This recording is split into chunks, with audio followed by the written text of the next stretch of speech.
لا حول ولا قوة إلا بالله العلي العظيم. بسم الله الرحمن الرحيم.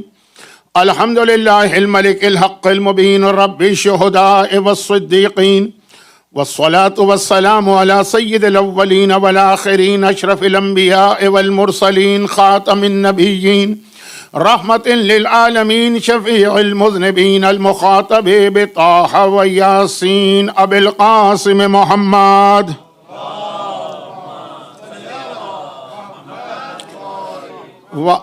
وآلہ وعطرتہ وأہل بیتہ الطیبین الطاہرین المعصومین المظلومین المنتجبین المیامین الذین اذھب اللہ عنہم الرجس وطہرہم تطہیرا.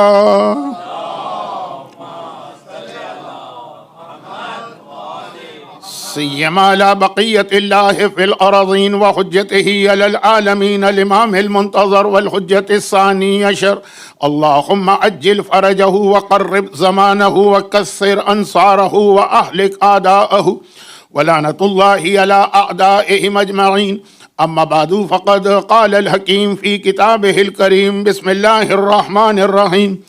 فی بیوت اذن اللہ ان ترفع ویذکر فیہا اسمہ یسبح لہ فیہا بالغدو والآصال رجال لا تلہیہم بیع تجارۃ ولا بیع عن ذکر اللہ واقام الصلاۃ وایتاء الزکاۃ ویخافون یوما تتقلب فیہ القلوب والابصار.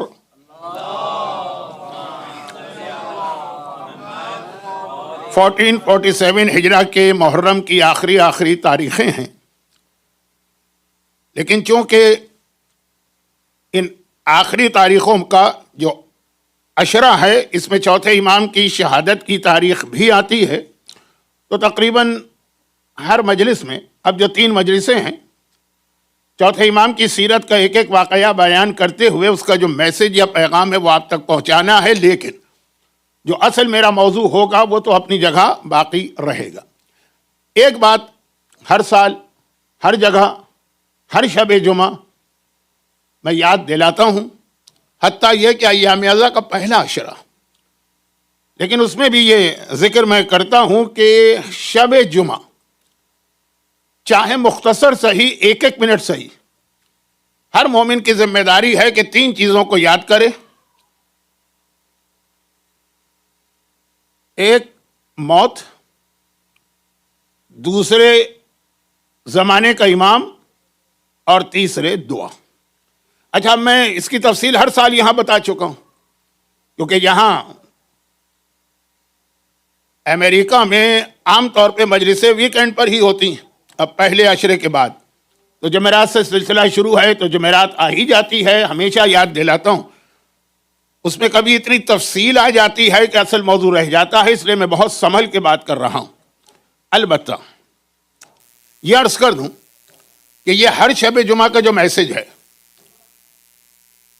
جس میں ہمارے ہاں موت کے حوالے سے، کیونکہ موت کے بھی 2 حصے ہیں، شب جمعہ کا جو میسج ہے اپنی موت، جو دنیا سے چلے گئے ان کی موت، تو وہ تو ہمارے ہاں رواج ہے. بہت سارے لوگ، خاص طور پہ عورتیں، نماز ہدیہ والدین پڑھتے ہیں، فاتحہ ہوتی ہے بہت سے گھروں میں. لیکن یہ جو تینوں چیزیں ہر شب جمعہ کی غالباً پورے 12 اماموں میں ان 3 چیزوں کا سب سے زیادہ گہرا تعلق یا ظاہری اعتبار سے ہمارے سامنے جو آ رہا ہے وہ چوتھا امام ہے. کیونکہ بعض لوگوں کے لیے نئی بات ہوتی ہے، لیکن میں اس کی تفصیل میں نہیں جانا چاہتا، کئی دفعہ بیان کر چکا ہوں. اب مجھے یاد نہیں ہے کہ یہاں بیان کیا کہ کہاں، لیکن ایک بار تو نہیں، بار کہ سب سے زیادہ جو یاد کرایا اور ذرا سے شدت کے ساتھ زمانے کے امام کو، وہ چوتھے امام نے یاد کرایا. جو بہت کم لوگوں کی توجہ اس جانب ہے. مولا کے کچھ خطبات ملتے ہیں جن میں بعض فیک، جعلی اور جھوٹے خطبات ہیں، جیسے خطبۃ البیان، لیکن صحیح معنوں میں جو مومنین میں تڑپ پیدا کی زمانے کے امام کے لیے، وہ چوتھے امام کی زندگی. اب شب جمعہ چوتھے امام کی شہادت ابھی گزری. نمبر 2 موت. اب موت کے حوالے سے میں نے کہا کہ ایک ہے اپنے مرنے والوں کو یاد کرو. دنیا میں آج تک کسی بیٹے نے اپنے باپ کو اس طرح سے یاد نہیں کیا جیسے چوتھے امام نے اپنے بابا کی صف اعضا بچھائی. اور پھر ہر شخص کی موت کے حوالے سے بھی چوتھے امام کی وہ ایک بہت ہی مشہور حدیث ہے. موقع ملا تو آگے چل کے بیان کروں گا، ابھی تو میں تمہید کے مرحلے سے گزر رہا ہوں. یہ بیان کرتے ہوئے کہ شب جمعہ کے 3 میسج اگر سال میں 52 شب جمعہ، تو میں 52 شب جمعہ 1 منٹ سے ہی بات کرتا ہوں، لیکن شاید سب سے زیادہ جس تاریخ میں یہ بات ہونی چاہیے وہ چوتھے امام سے ریلیٹڈ موت. اور تیسری چیز دعا. چہاردہ معصومین میں دعا کے حوالے سے پہلا نام جو آئے گا وہ چوتھے امام کا آئے گا. ہمارے پاس قرآن کے بعد 2 ہی تو ایسے گفٹ ہیں، ایک نہج البلاغہ ہے اور ایک صحیفہ کاملہ. نہج البلاغہ خطبات کا نام ہے، صحیفہ کاملہ تو اول سے آخر تک دعائیں ہی ہیں. تو دعا ہو کہ موت ہو کہ زمانے کا امام ہو، ہر معصوم نے یاد دلایا ہے شب جمعہ یہ 3 چیزیں ذہن میں رکھنا. لیکن سب سے زیادہ جس سیرت میں ہمیں یہ چیزیں نظر آتی ہیں وہ چوتھے امام کی سیرت.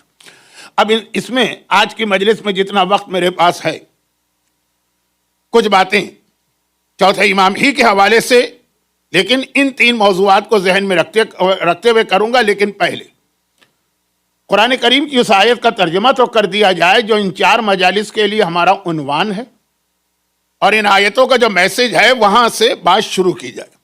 سورہ نور کی مشہور و معروف آیتیں، اور جو لوگ عمرے یا حج پر گئے تو جو 4 معصوم جنت البقیع میں دفن ہیں ان کی جو زیارت ہے اس میں یہ سورہ نور کی آیتیں زیارت کا حصہ بنائی گئی.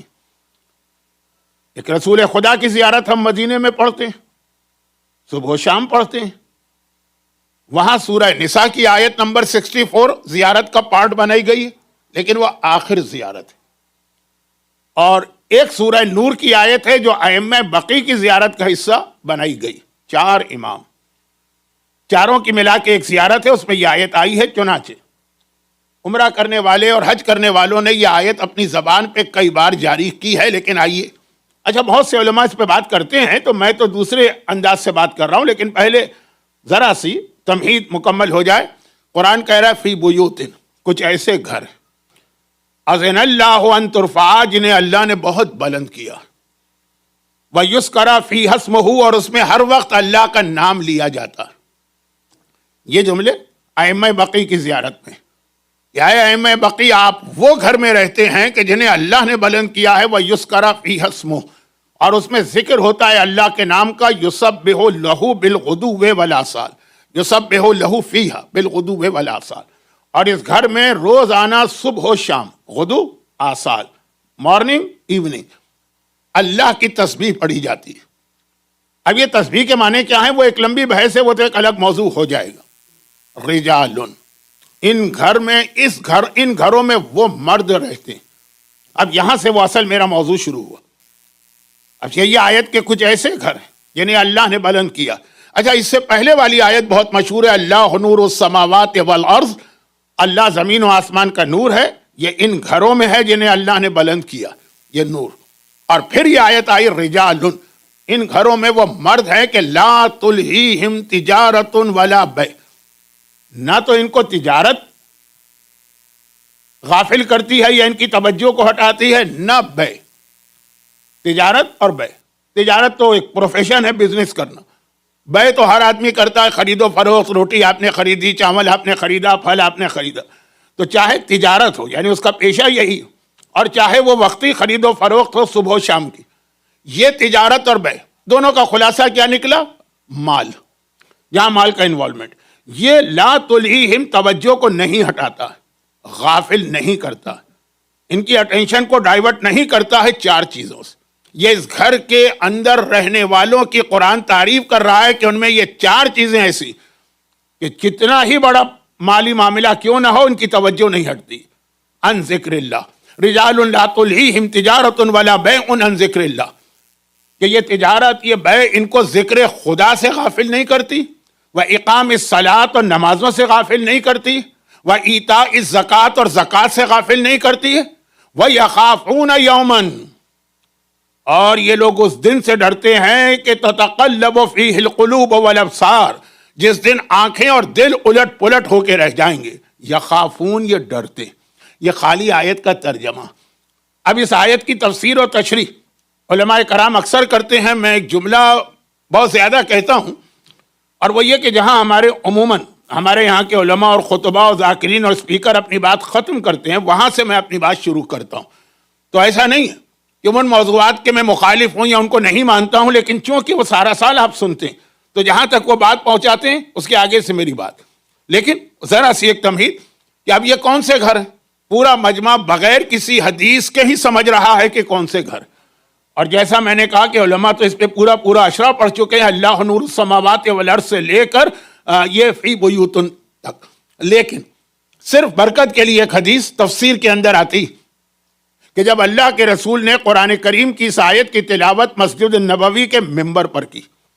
آیتیں نازل ہوتی ہیں پیغمبر کے دل پر، پیغمبر ممبر پہ جا کے لوگوں کو سناتے. جب یہ آیتوں کی تلاوت کی تو مجمع نے ایک سوال کیا کہ یا رسول اللہ، یہ کون سے گھر ہیں جن کا قرآن نے یہ کہہ کے تذکرہ کیا؟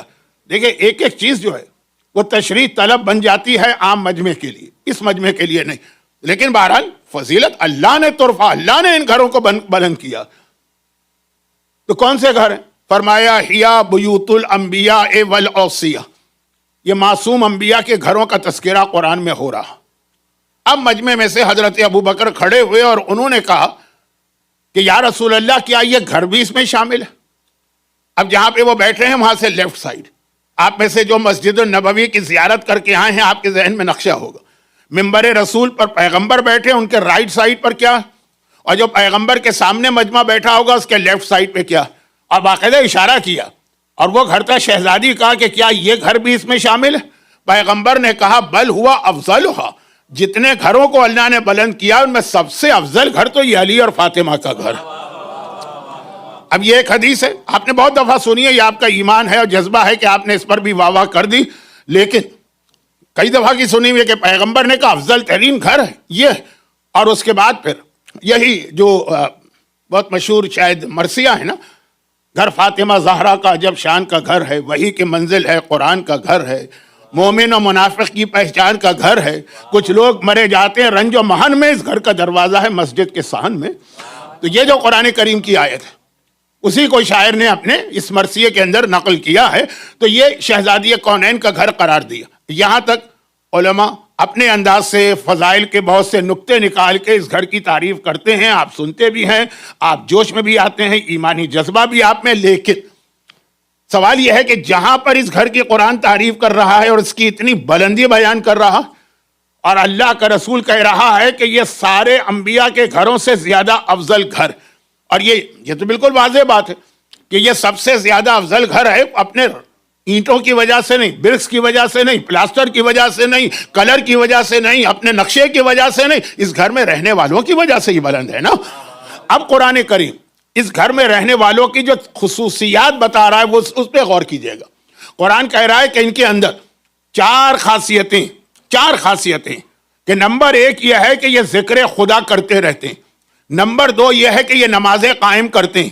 نمبر 3 یہ ہے کہ یہ زکوٰۃ ادا کرتے ہیں. اور چوتھی سب سے اہم بات ہے، اب یہ گھر کون سا ہے یہ آپ نے سمجھ لیا، اس گھر میں رہنے والے کون سے ہیں وہ آپ نے سمجھ لیا، یہ گھر عصمت و طہارت کا مرکز ہے یہ سمجھ لیا آپ نے. اس کے باوجود اس گھر میں رہنے والوں کی چوتھی خاصیت قرآن بتا رہا ہے کہ وہ روز قیامت سے ڈرتے ہیں. یہ ہمارے اور آپ کا ذکر نہیں ہو رہا ہے کہ ہم اور آپ قیامت سے ڈرتے ہیں، یہ تذکرہ ہو رہا ہے اس گھر میں رہنے والوں کا جو اس کائنات کا افضل ترین گھر، جو انبیاء کے گھروں سے زیادہ افضل. اب اس گھر میں جو رہ رہے ہیں قرآن ان کی خاصیت بتا رہا ہے. ایک مومن سینہ تان کے کہتا ہے مولانا یہ قبر اور عذاب کسی اور کو سنائیے گا، ہم علی والے، اس سے ہمارا کیا تعلق ہے، یہ ہمارے لیے مسئلہ ہی نہیں ہے. اور قرآن کہہ رہا ہے خود علی کی یہ کیفیت ہے کہ یخافون یوما تتقلب فیہ القلوب والابصار. اتنا خوف خدا بھی نہیں، یہ تو پھر بھی سمجھ میں آتا ہے، خوف قیامت ہے. نعوذ باللہ، میں وہ بے تکی بات نہیں کر رہا ہوں کہ علی بھی نعوذ باللہ حساب کتاب کے مرحلے سے گزریں گے، یا علی بھی. ایک خطیب نے تو پتہ نہیں کیسے یہ جملہ کہہ دیا کہ میں تو اگر یہ جملہ کہوں تو اس سے پہلے ہی میرا دل جو ہے وہ مر جائے، کلیجہ پھٹ جائے کہ علی بھی جہنم میں جاتے اگر وہ یہ سارے اعمال نہ کرتے. یہ جملہ میں نے ممبر سے سنا، میں یہ نہیں کہہ رہا ہوں. لیکن قرآن بتا رہا ہے علی والوں کو کہ دیکھو جس امام معصوم کو تم مانتے ہو، پہلے قرآن نے اس گھر کی تعریف کی تاکہ ہمارے ذہن کسی اور طرف نہ چلے جائیں کہ جی وہ ہو سکتا ہے کسی صحابی امام کا گھر ہو سکتا ہے عام مومنین کا گھر ہو. نہیں، تعریف کر کے کہا یہ انبیاء کے گھر سے افضل ہے، لیکن اس میں رہنے والے خوف خدا سے اتنا زیادہ. یخافون، جس کی اردو ذرا اچھی، اسے ترجمے کی ضرورت نہیں. یخافون، ڈرتے ہیں، یومن، اس دن سے، تتقلب، جس میں بدل جاتے ہیں، انقلاب آتا ہے، الٹ پلٹ ہو جاتے ہیں دل بھی اور آنکھیں بھی، اس سے ڈرتے ہیں. تو اس گھر میں رہنے والوں کی چار خصوصیتیں اس لیے تو نہیں ہے نا کہ ان کے ماننے والے ان چار چیزوں کا مذاق اڑائیں، ان چار چیزوں کو کوئی اہمیت نہ دیں. اب آئیے میں اس پہ ذرا بات آگے چل کے کروں گا، لیکن پہلے جو ترتیب ہے نا اس ترتیب سے ہم آگے بڑھتے ہیں. کہا یہ لوگ، کون لوگ؟ عام لوگوں کی بات نہیں ہو رہی ہے. گھر فاطمہ زہرا کا جب شان کا گھر ہے تو اس گھر میں رہنے والوں کی بات ہو رہی. قرآن کہہ رہا ہے کہ وہ ذکر خدا سے غافل نہیں ہوتے. عبد الاعلی ابن آین بہت مشہور ایک صحابی ہیں. کل میں نے بعض عظیم جلیل القدر اصحاب معصومین کا تذکرہ کیا تھا. ہمارے ہاں چونکہ فل سٹاپ لگ جاتا ہے امام مظلوم کے اصحاب کے بعد. رسول خدا کے کچھ صحابی ہم کو یاد ہے، سلمان فارسی، ابو ذر غفاری، مقداد. مولا کائنات کے کچھ صحابی یاد ہیں، مالک اشتر، محمد ابن ابی بکر وغیرہ. آقا حسین کے کربلا کے سارے ہی شہداء صحابی. اس کے بعد فل سٹاپ. چوتھے امام، پانچویں امام، چھٹے امام، آٹھویں امام، ان کے اصحاب کا تذکرہ نہ ہونے کے برابر ہوتا. ایک ابو حمزہ صومالی کا نام آج کل مشہور ہو گیا ہے، جو چوتھے امام کے عظیم ترین صحابی تھے، جن کے لیے چھٹے امام کی حدیث ہے کہ جو سلمان کا اسٹیٹس رسول خدا کے پاس تھا، وہ ابو حمزہ صومالی کا اسٹیٹس ہمارے دادا کے پاس تھا. تو ان کا بھی جو تذکرہ ہوتا ہے وہ ان کی ایک دعا کی وجہ سے. یہ الگ بات ہے کہ اس دعا کے ایک اہم ترین فقرے پہ ہم توجہ نہیں دیتے. وہ ایک فقرہ میں کہہ دیتا ہوں کیونکہ آج کی شب جمعہ امام رو رہے ہیں. پوچھا گیا کیوں رو رہے ہیں؟ دعائے ابو حمزہ صومالی پڑھ رہا ہوں. اب کیلے خروج روحی، اب کیلے ذیق لہدی، اب کیلے سوال منکرین و نکیرین فی قبری، اب کیلے خروج من قبری حاملا ثقلی علی ظہری.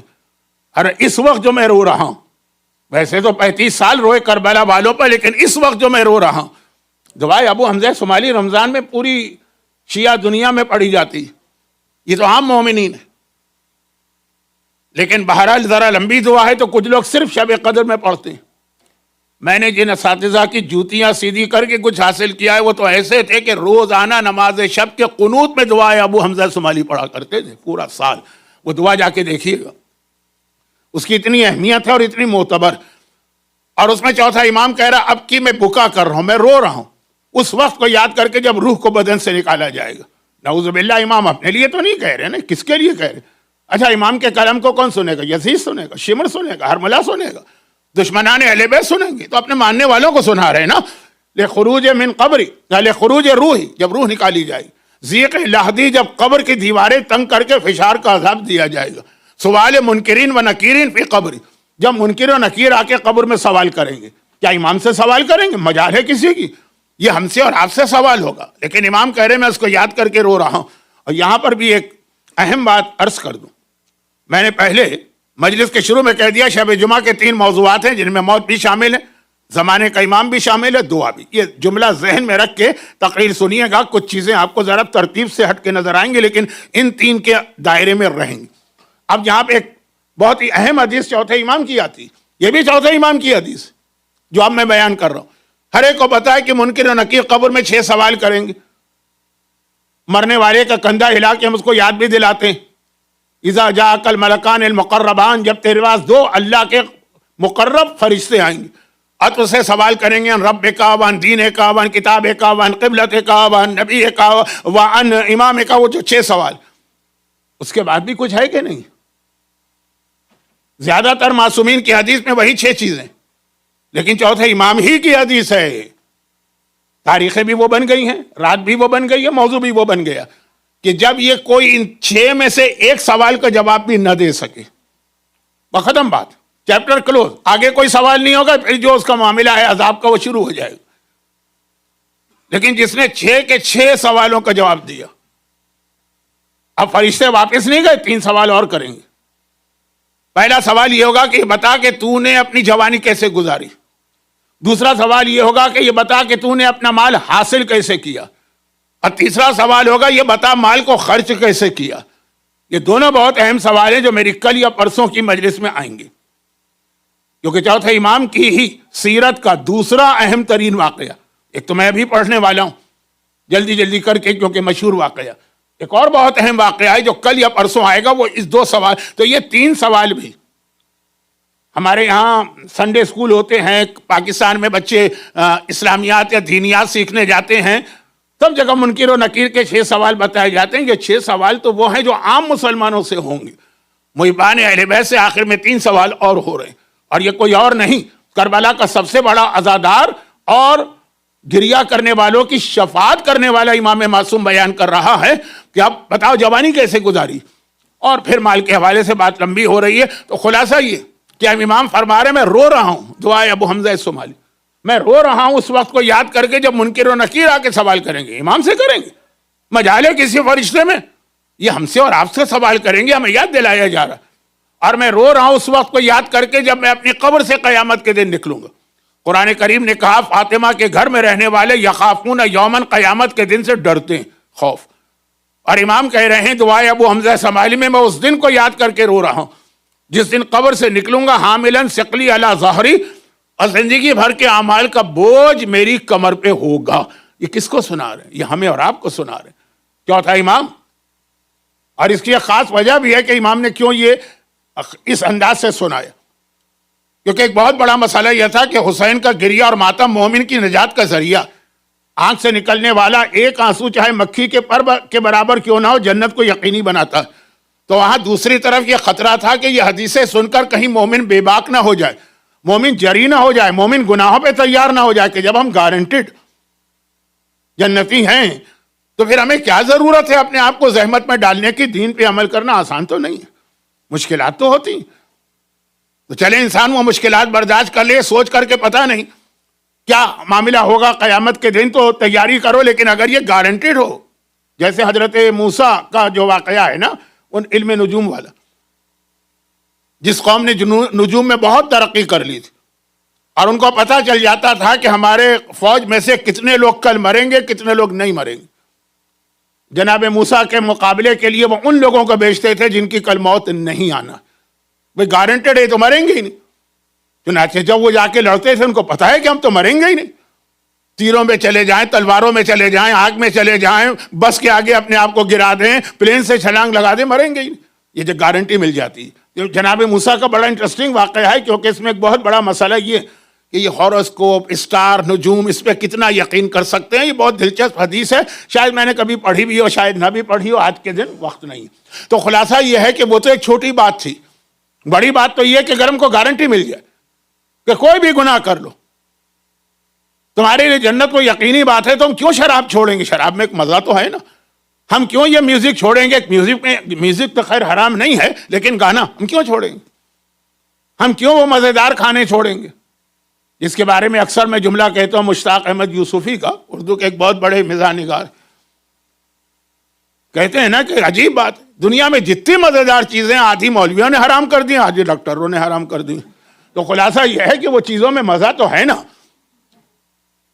ڈاکٹر حرام کرے تو لوگ مان لیتے ہیں، مولوی حرام کرے تو وائے وائے وائے، کوئی ریزننگ، کوئی لاجک، کوئی عقل، کوئی چیز، اور جہاں کچھ نہ ہو تو وہاں یہ چیز کہ ہم تو جب بخشے بخیا جنتی ہیں تو ہمیں ضرورت کیا اپنے آپ کو زحمت میں ڈالنے کی۔ تو اب یہ چوتھا امام اس لیے ایک طرف اس گریہ اور عزاداری کا ثواب بتا رہا، ایک آنسو کا قطرہ تمہاری جنت کی گارنٹی بن رہا، دوسری جانب کہیں ایسا نہ ہو کہ مومن بے خوفی کے عالم میں پوری شریعت کو اٹھا کے طاق پہ رکھ دے، تو ساتھ ساتھ یہ بھی بتا رہے ہیں اور قرآن ان کی خاصیت بتا رہا ہے، یخافون یوما تتقلب فیہ القلوب والابصار۔ سورہ دہر میں بھی جا کے دیکھ لیجئے، اہل بیت کا جو قصیدہ قرآن نے پڑھا ہے، کائنات میں کوئی جس کا قصیدہ اس طرح سے قرآن میں پڑھا پورا کا پورا سورہ آ گیا، ایک آیت کسی کے حق میں آ جائے وہ پھولا نہیں سماتا۔ یہاں تو ایسے بے وقوف لوگ بھی ہم کو ملتے ہیں کہ ان کی مذمت میں آیت آئی ہے اس کو ہر جگہ پڑھتے رہتے ہیں کہ جی ہمارا ذکر تو آ گیا نا قرآن میں، اور قرآن کہہ کے آ رہا ہے یہ تو دیکھو تعریف کر رہا ہے کہ برائی کر رہا ہے، لیکن یہ ہر جگہ تو جہاں پورا سورہ دہر قصیدہ پڑھ رہا، لیکن وہاں بھی اہل بیت کی کیا خاصیت بتائی، یخافون یوما کان شرہ مستطیرا، یہ وہ گروہ ہے جو قیامت سے ڈرتا، شررہ، جس کی خرابی جس دن کی مستطیرہ پورے میدان قیامت میں پھیلی ہوگی۔ یہ میرا آج کا موضوع نہیں ہے، بات بہت لمبی ہو رہی ہے، ذرا سا ٹریک سے ہٹ رہی ہے، تو یہ قرآن کریم نے اس گھر میں رہنے والوں کی خاصیت بتائی۔ لیکن پہلی بات یہ کہ ذکر خدا ان کو سے کبھی غافل نہیں ہوتے۔ عبدالعالی ابن عیون امام کے بہت عظیم صحابی، 5ویں اور 6ٹھے امام کے صحابی ہیں، بلکہ ہمارے یہاں اصحاب امام میں کچھ ایسے ہیں کہ جو پورا خاندان ہی بہت اہم تھا، ایک سے ایک اس میں اول درجے کے مخلص پکے مومن اور سمجھدار مومن جو امام سے جا کے علم حاصل کرتے تھے، جیسے علی ابن یقطین، ان کا پورا خاندان آل یقطین کہلاتا ہے، ایک سے ایک۔ حلبی، جن کی بہت اہم ایک روایت ہے، وہ پڑھنا منبر پہ مشکل ہوتا ہے، لیکن 4 5 6 بھائی ہیں نا حلبی، ان میں سے ایک بھائی جو امام نے ذرا کہا کہ تم میرے پاس آ کے علم حاصل کرتے ہو، تم سے زیادہ تو تمہاری بیوی فقیہ ہے کہ جو یہاں کبھی آئی بھی نہیں۔ وہ ایک بہت تعریف کی ہے، وہ ایک عجیب واقعہ ہے، وہ حج کا واقعہ ہے، حج میں ہی مزہ آتا۔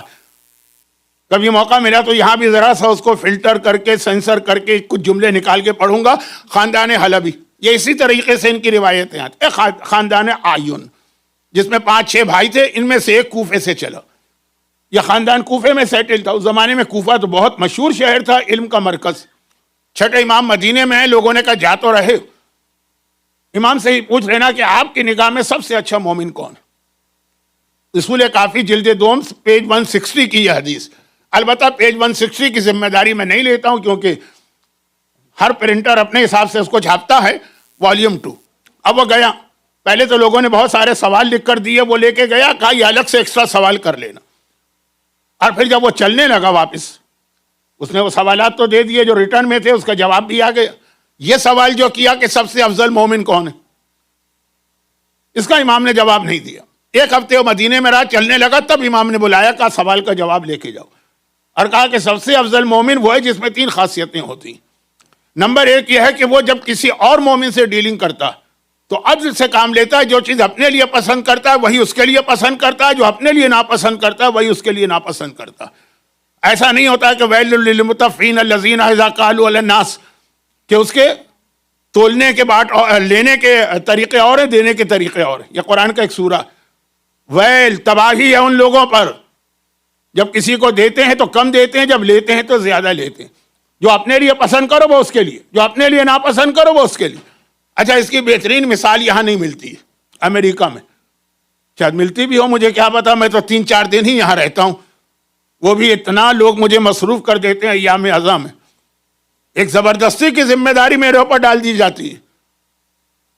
اور وہ کیا ہے، پھر تھوڑی سی میری تعریف آ جائے گی اس میں۔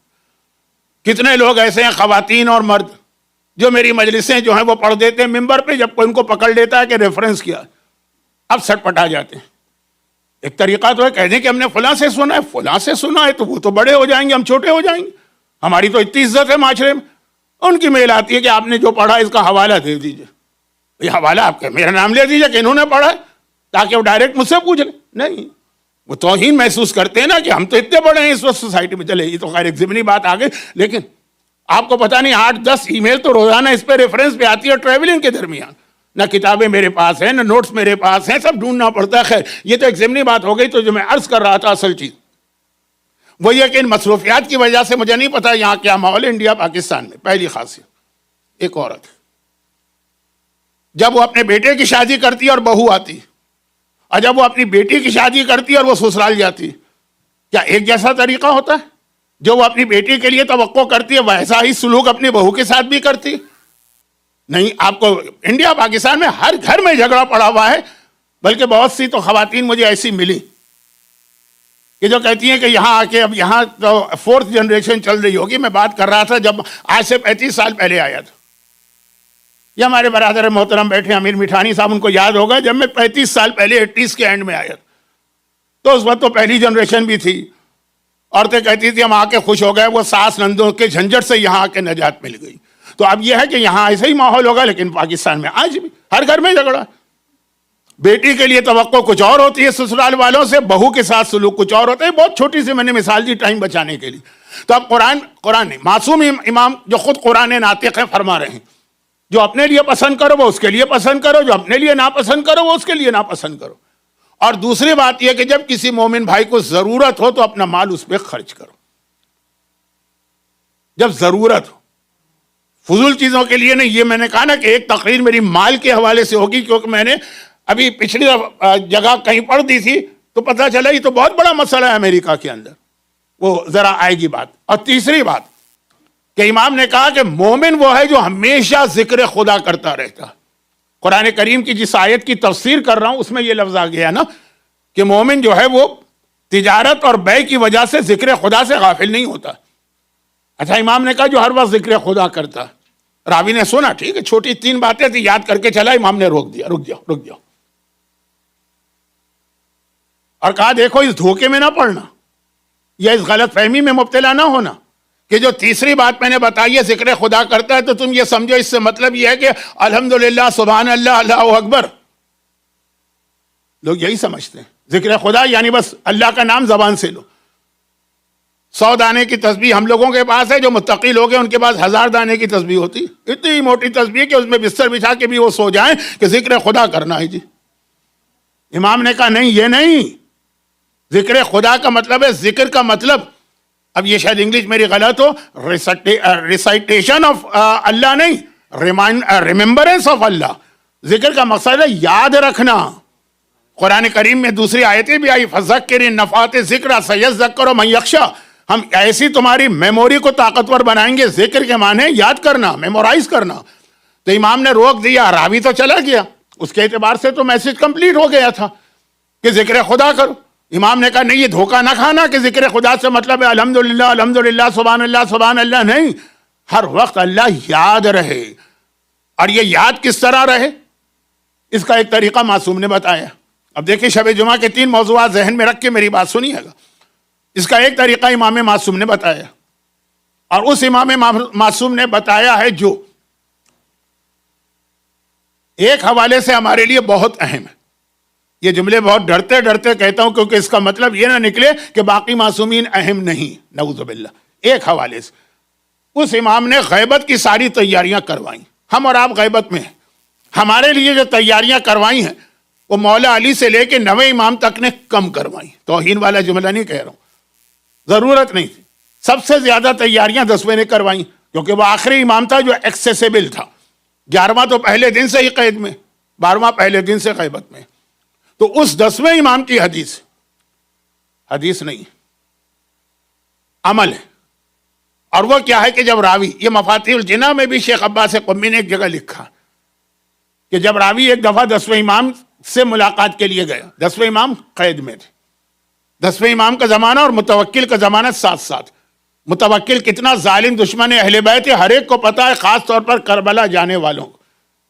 قبر امام مظلوم کا نام و نشان مٹانے کے لیے متوکل نے ہر ممکن کوشش کر لی. یہ وہی متوکل جو بعد میں پھر ہاتھ کٹواتا تھا کہ پھر اجازت ملے گی، پیر کٹواتا تھا، پھر کہتا تھا ایک مومن اپنی جان دے گا تو دوسرے مومن کو پرمٹ ملے گا کربلا کا. یہ متوکل، اس کا زمانہ اور 10ویں امام کا زمانہ ساتھ. اور یہ وہی تھا جس نے 10ویں امام کو سامرہ کی اس دھوپ میں اپنی سواری کے آگے پیدل دوڑایا تھا. میں یہ بتا رہا ہوں کہ وہ ماحول تھا، اس میں 10ویں امام قید ہے. وہی گھر جس میں آج امام کی قبر ہے، یہ امام کا گھر تھا اصل میں. جناب حدیثہ خاتون نے اسی گھر کے بارے میں کیس دائر کیا تھا قاضی کے اندر. نہیں، باتیں بہت پھیلا رہا ہوں، سمیٹتا ہوں. راوی کسی طرح پہنچ گیا وہاں پہ، پولیس کا پہرا ہے، آرمی کا پہرا ہے، ملٹری کھڑی ہوئی ہے، کوئی نہیں جا سکتا. جاننے والا ایک مل گیا ان میں، اس نے کہا آدھی رات کو آ جانا، میری ڈیوٹی ہوگی، میں تمہیں چپکے سے تمہارے امام سے ملا دوں گا. چنانچہ پہنچا آدھی رات کو. آدھی رات ہے تو اندھیرا ہے، صرف امام کے کمرے میں چراغ ہے. اس نے دیکھا امام کے آگے کوئی چیز ہے، دور سے نظر نہیں آ رہی ہے. قریب گیا، قبر نظر آئی. جب قبر نظر آئی تو اس کے دماغ میں پہلا خیال یہ آیا کہ ہر معصوم کی طرح 10ویں کو بھی اپنی شہادت کی تاریخ تو معلوم ہے نا، اور یہ اکیلے ہیں یہاں پہ، ان کی فیملی تو ہے نہیں، انہوں نے پہلے سے تیاری کر لی. یہ خیال کر کے رونے لگا. 10ویں نے روک دیا، کہا جو تیرے دل میں خیال آیا ابھی اللہ نے اس کا وقت مقرر، ابھی اللہ نے اس کا وقت نہیں لایا، اللہ اس کا وقت نہیں لایا، وہ اپنے وقت پر ہوگا. تو مولا یہ قبر کیوں ہے آپ کے سامنے؟ تاکہ امام فرماتے تاکہ ہر وقت میرے سامنے قبر رہے تو مجھے یاد رہے کہ اپنے ہر عمل کا جواب مجھے اس قبر میں جا کے دینا. یہی تو موت کی یاد ہے شب جمعہ. 10واں امام کہہ رہا ہر عمل چھوٹے سے چھوٹا اور بڑے سے بڑا جو سورہ کہف کی آیت ہے.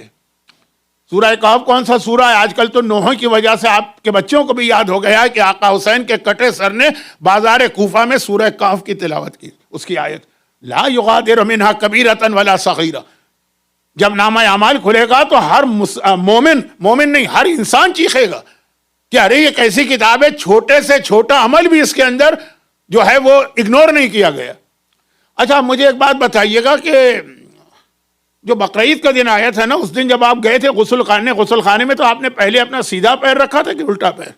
عادت کے تحت نہیں بتائیے گا، یاد کر کے بتائیے گا. آپ کا عمل ہے، آپ کو یاد نہیں ہوگا. اور جب آپ پرسوں ٹوائلٹ سے باہر آ رہے تھے پہلے الٹا پیر باہر نکالا تھا کہ سیدھا؟ عادت نہیں کہیے گا کہ میری عادت یہ یاد ہے کہ نہیں یاد. اس کتاب میں لکھا ہوا ہے. جو سورہ کہف کے اندر قرآن کریم جس کتاب کا تذکرہ کر رہا ہے، نامہ اعمال کو قرآن نے بک آف ایکشن کا ہے کتاب. بڑے تو امام فرماتے ہیں کہ مجھے یہ یاد رہے کہ اس قبر میں جا کے ہر عمل کا جواب دینا. کیا امام معصوم کو اس چیز کی ضرورت ہے؟ زیارت جامعہ میں ہے کہ ساری کائنات کا حساب و کتاب آپ لیں گے، امام کا کوئی حساب لے گا؟ یہ ہمارے اور آپ کے لیے جو کام بھی کرو یہ ہے وہ جو قرآن کی آیت. کیا آیت؟ کہ فاطمہ کے گھر میں رہنے والے وہ پاک اور پاکیزہ نفوس، وہ شخصیتیں، کوئی چیز ان کو اللہ کی یاد سے غافل نہیں کرتی، ہر وقت ان کو اللہ یاد رہتا. لیکن ہم اور آپ بھول جاتے ہیں، تو ہمیں یاد دلانے کے لیے قبر اپنے گھر میں تیار کر لی تاکہ امام معصوم کو دیکھ کر صحیح یہ یاد رکھو کہ ایک دن ہر عمل کا جواب دینا. اب یہ چوتھے امام کے حالات میں یہ چیز، 10ویں امام کا ایک واقعہ آ گیا، لیکن چونکہ اصل تو اس گھر کی بات کر رہا ہوں. اور اس کے بعد جو قرآن کریم نے تینوں باتیں بتائی نا، وہ سب یہی ذکر خدا میں آتی.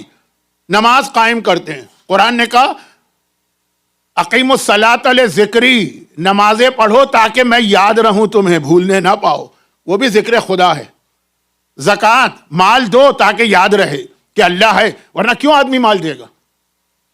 بھئی ہمارا پیسہ فالتو کا نہیں، ہم نے بڑی محنت سے کمایا ہے، کیوں ہم کسی کو دیں گے؟ اگر خدا یاد ہو تبھی دے گا نا، کہ یہاں دو گے تو وہاں ملے گا. اور قیامت کو یاد رکھو. تو اصل سب سے بڑی چیز ہے ہر وقت اللہ یاد رہے. اور یہ چوتھے امام کی سیرت میں آ رہا ہے. لیکن یہیں پر اس جملے کی ایک وضاحت کر دوں، اور شاید پوری بات آج نہ ہو سکے تو سلسلہ تو ہے کہ اسی یاد خدا کے حوالے سے ہمارے چوتھے امام نے امام زمانہ کو سب سے زیادہ یاد کروایا. اور میں نے ایک جملہ کہہ دیا تھا نا بڑا عجیب، کہ پورے 12 اماموں میں سب سے زیادہ تیاری جو تھی، تیاری تو نہیں کہوں گا، سب سے زیادہ جو مومن کے دل میں جذبہ پیدا کیا امام زمانہ کا، وہ چوتھے نے. اور وجہ کیا تھی؟ پچھلے سال میں نے پڑھی تھی وجہ، اس لیے بہت جلدی اس کو سمیٹ کے آگے بڑھ رہا ہوں، ورنہ امام زمانہ تو اتنا انٹرسٹنگ ٹاپک میرے لیے ہے کہ میں بہتا چلا گیا تو بہتا ہی چلا جاؤں گا، پھر واپس نہیں آ پاؤں گا. لیکن چوتھے امام نے کیوں مولا علی سے زیادہ، چھٹے امام سے زیادہ، 8ویں امام سے زیادہ چوتھے امام نے امام زمانہ کے لیے مومن کو جو کیا موٹیویشن دی، تیار کرا، وہ اس لیے کہ چوتھے امام کا زمانہ ہے جسٹ آفٹر کربلا. اب کربلا میں بہت سارے لوگ ایسے تھے جو کربلا میں نہیں پہنچے تھے. کیوں؟ پیدا ہی نہیں ہوئے تھے. 35 سال رہے چوتھے امام، 35 سال، ایک پوری نسل پیدا ہو کے جوان بھی ہو گئی. بہت سے کربلا کے وقت چھوٹے چھوٹے بچے تھے. اب کربلا بھی ہوا ہے. آج 1400 سال بھی بعد بھی ہمیں کربلا یاد ہے. ہمارے بچے، ہمارے جوان، ہمارے بوڑھے، ہماری عورتیں، ہمارے مرد ایام ازاں میں پوری زندگی بدل کے رہ جاتی ہے. تو وہ تو ابھی کربلا بالکل تازہ تازہ واقعہ، شوکنگ کیفیت میں ہے پوری تشیع. اور یہ جو بچے بڑے ہو رہے ہیں، یہ جو بچے پیدا ہو کے جوان ہو رہے ہیں، سب تڑپ کے کہتے مولا ہم کربلا کا انتقام لینا چاہتے ہیں، کاش اس وقت ہم ہوتے. فَيَا لَيْتَنِي كُنْتُ مَعَكُمْ کی جو دعا ہے نا، ہم ہوتے. ابھی تازہ تازہ یہ واقعہ پیش آیا تو اور جذبہ اس وقت اور تھا، جوش انتقام سے بھی بھرے تھے اور گریے کی کیفیت بھی کچھ اور تھی. چوتھے امام روک دیتے، حسین کے خون کا بدلہ میرا وارث آ کے لے گا، زمانے کا امام. بہت شارٹ میں نے کر دی وہ حدیث. اب جب یہ سنتا ہے ہر وہ مومن جو کربلا ابھی پیش آیا ہے، واقع 2 سال پہلے، 4 سال پہلے، 6 سال پہلے، تازہ واقعہ، تو اب اس کو امام زمانہ حد سے زیادہ یاد آتے ہیں. کاش وہ فوراً آ جائے تاکہ کربلا کا انتقام لیا جائے. اب یہ ہر امام نے امام زمانہ کو یاد کرایا، لیکن وہ جو نسل چوتھے امام کے زمانے میں تھی، جب یہ کہا جاتا تھا، ہم سے بھی کہا جاتا ہے کہ آقا حسین کا انتقام امام زمانہ لیں گے، لیکن ہمارے اور کربلا کے بیچ میں 1200 سال، اور جو اسی وقت تھے ان کی کیفیت ہی کچھ اور تھی، اور خاص طور پر اس لیے بھی کہ چوتھے امام کے زمانے میں کچھ موومنٹ چلے بھی تھے کربلا کے بدلہ لینے کے، مثلا مختار کا جہاد، تو اور یہ نوجوانوں میں جوش بھرا ہوا تھا، جب وہ انتقام لے سکتا ہے کربلا کا تو ہم کیوں نہیں لے سکتے؟ سب کو روک رہے، مگر یہ کہے کہ نہیں روک رہے کہ بھئی ایک مصیبت آئی ہمارے گھر پہ، ہم نے صبر کیا، تم بھی صبر کرو، کہ نہیں انتقام ہوگا اس کا، یہ خون معاف نہیں ہوگا، اس کا بدلہ لیا جائے گا، لیکن زمانے کا امام۔ اور جب یہ بات ہوتی ہے تو پھر آگے لوگ کہتے ہیں نوجوان کہ مولا وہ امام زمانہ کب آئیں گے؟ اب چوتھے امام یہاں پہ وہ عجیب جملہ کہتے ہیں جو آپ نے کئی دفعہ سنا ہے، لیکن یہ نہیں یاد ہوگا کہ چوتھے امام کی حدیث کا تڑپ تو رہے ہو، لیکن بڑا خطرناک زمانہ ہوگا، میرا بیٹا جب آئے گا تو اس کے چاہنے اور ماننے والے بھی اس کے خلاف ہو جائیں گے۔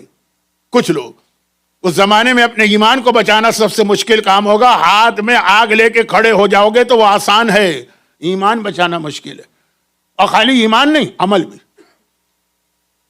یہ میں حدیثوں کی روشنی میں ایک جملہ عرض کر رہا ہوں، پوچھا اللہ کے رسول نے یہ بتاؤ سب سے افضل انسان کون سے؟ کہا کہ جو ایمان لائے۔ اصحاب رسول جواب دے رہے ہیں یہ حدیث تو اہل سنت کے یہاں بھی، مگر وہ اس حدیث میں جا کے ذرا پھنس جاتے ہیں، تو پھر ذرا کہتے ہیں نہیں یہ لفظ تھا تو وہ لفظ تھا، ابھی میں بتا رہا ہوں کیوں پھنس جاتے ہیں۔ حدیث ان کے یہاں بھی اور معتبر حدیث ہے کہ اللہ کے رسول نے سوال کیا ہے بتاؤ انسانوں میں سب سے افضل کون ہے؟ کہا جو ایمان لائے۔ سب سے افضل تو وہی ہے نا جو مومن ہے، تو کہا اچھا مومنوں میں سب سے افضل کون ہے؟ کہا یا رسول اللہ ہم لوگ ہیں۔ ان کا عقیدہ بھی یہی ہے نا، جنتی جنتی سارے صحابہ جنتی، آج کل تو یہ نعرہ پاکستان کے ہر جلسے میں لگتا ہے۔ پیغمبر نے کہا نہیں، تم اگر ایمان لائے تو کیا کمال کیا، تم تو مجھے دیکھ رہے ہو، میرا کلام سن رہے ہو، میں تمہیں کنونس کر رہا ہوں، سب سے افضل وہ مومن ہے جو آخری زمانے میں آئے گا، نہ اس نے مجھے دیکھا ہوگا نہ میرے اہل بیت کو دیکھا ہوگا، وہ خالی بزرگوں سے سن کر کتاب پہ لکھی ہوئی باتیں سن کے مجھ پہ اتنا پکا ایمان لے کے آئے گا۔ اب یہ حدیث ان کی آ بھی تو یہاں پھنس جاتے ہیں، اس کا مطلب تو یہ ہوا کہ آخری زمانے کا مومن صحابی سے افضل، اور ان کا عقیدہ یہ ہے کہ صحابی سے افضل تو کوئی نہیں ہو سکتا۔ پھر ان کی تعویلات دیکھا کریں کہ کس طرح وہ ہاتھ پاؤں مارتے ہیں، دریا کے اندر ڈوبتا ہوا آدمی جس طرح ہاتھ پاؤں مارتا ہے، کیونکہ میرا اس وقت کا موضوع نہیں ہے، ورنہ یہ ایک دلچسپ چیز ہے۔ دیکھیے زیادہ آسان ان کے لیے یہ نہیں تھا کہ کہہ دیتے حدیث ضعیف، حدیث غلط، کہتے ہیں نا کہ مثلا مولا کے فضائل بتائیے، کہتے ہیں یہ حدیث ضعیف، یہ حدیث غلط، لیکن یہاں اتنی معتبر حدیث ہے کہ وہ انکار نہیں کر پاتے۔ پھر وہ دیکھیے ان کی حرکت ہے کہ کس طرح وہ اس کو بدلتے ہیں، لیکن چونکہ میرا موضوع فی الحال وہ لوگ نہیں، میرا موضوع یہ بتانا ہے کہ یہ والی حدیث شیعہ سنی دونوں کے ہاں نہ صرف یہ کہ ہے بلکہ معتبر، کہ آخری زمانے کے مومن کو پیغمبر نے یہ کہا کہ کائنات میں سب سے افضل ایمان ان کا۔ پھر تھوڑی وجہ بتائی، لیکن وہ وجہ سن لیجیے رشید حجری سے۔ آپ لوگ زیارت کے لیے تیاری کر رہے ہیں، کتنے لوگ 40 پہ جائیں گے؟ دنیا آتی ہے، خلق خدا آتی ہے، مسلمان کافر آج سب جاتے ہیں، تو اس میں ایک زیارت رشید حجری کی ہے۔ اچھا ابھی میں نے رشید حجری کا جملہ ایک جگہ پڑھا تھا اسی ٹرپ میں اپنے ایام اعظم میں، تو جب رشید حجری کا تعارف کرایا تو پورا مجمع چونک گیا، لوگوں نے کہی تو آپ نے بالکل غلط بات پڑھی، آج تک ہم نے سنی نہیں۔ اور میں کہتا ہوں آپ کے پاس موبائل ہے یا آئی فون ہے، فوراً آپ جائیے کسی بھی اتھینٹک ویب سائٹ پہ دیکھیے جو میں نے کہا وہ صحیح کہا کہ غلط۔ بات بہت چھوٹی تھی لیکن بہت بڑی بھی تھی۔ ہمارے ہاں یہ مشہور ہے کہ میثم تمار مولا کے وہ صحابی تھے جن کی زبان کاٹ لی گئی مولا کے فضائل بیان کرنے میں، غلط۔ لیکن ایسی کوئی غلطی نہیں ہے جس کو ہم ایمان کا مسئلہ بنائیں کہ جی وہ کوئی قیامت آ گئی۔ واقعات مکس ہو جاتے ہیں، جیسے علامہ مجلسی نے بھی لکھا ہے، شیخ عباس قمی نے بھی لکھا کہ امام حسن کے کتنے ہی واقعات ہیں جو امام حسین کے نام سے مشہور ہو گئے، امام حسین کے کتنے ہی واقعات ہیں جو امام حسن کے نام سے مشہور ہو گئے۔ کیا فرق پڑتا ہے؟ یہ بھی معصوم وہ بھی معصوم، یہ واقعہ ان کا نہ صحیح تو ان کا صحیح، ان کا نہ صحیح تو ان کا صحیح۔ تو یہ کوئی ایسی قیامت والا مسئلہ نہیں ہے کہ لوگ سمجھے کہ بھائی میں نے 2 خداؤں کا ذکر کر دیا۔ لیکن معلومات کے لیے کہ میثم تمار مولا کی محبت میں مارے گئے، آج بھی مسجد کوفہ کے سامنے ان کا گھر ہے نا، جس کی زیارت آپ ضرور کرتے ہیں، مگر ان کی زبان نہیں کاٹی گئی۔ لیکن آپ سمجھیں تو کیا نقصان ہے؟ زبان نہیں کاٹی گئی. اب ہوا یہ کہ نوحوں میں مرثیوں میں میسا میں تمار کی زبان کٹنے کا اتنا ذکر ہوا. میں پھر کہہ رہا ہوں کہ کوئی بہت بڑا کوئی اس میں پرابلم نہیں. زبان کاٹی تھی رشید حجری. یہ 3 صحابی ایک ساتھ مولا کے پاس علم غیب سیکھنے کے لیے گئے تھے. سمجھے کلاس ہے, کلاس فیلو ہیں یہ تینوں. 2 آپ نے نام سنے, تیسرا نہیں سنا. میسا میں تمار اور حبیب ابن مظاہر, وہ بھی اسی کلاس میں تھے, جو مولا ایک اسپیشل کلاس علم غیب کی اپنے سلیکٹڈ صحابیوں کو کرتے تھے, ہر ایک کو نہیں. میسم اس میں مولا کے شاگرد تھے, غیب کی باتیں بتائیں, قیامت تک کے حالات. اور حبیب ابن مظاہر تیسرے رشید حجری ہیں. یہ تینوں کلاس فیلو ان کا ایک گروپ تھا. آپ نے بھی اسکول کالج میں پڑھا ہے, آپ کا بھی ایک قریبی دوستوں کا گروپ ہوگا. ہم مزاج لوگ, جن کی عادتیں, جن کے دلچسپیاں سب ایک جیسی ہوتی.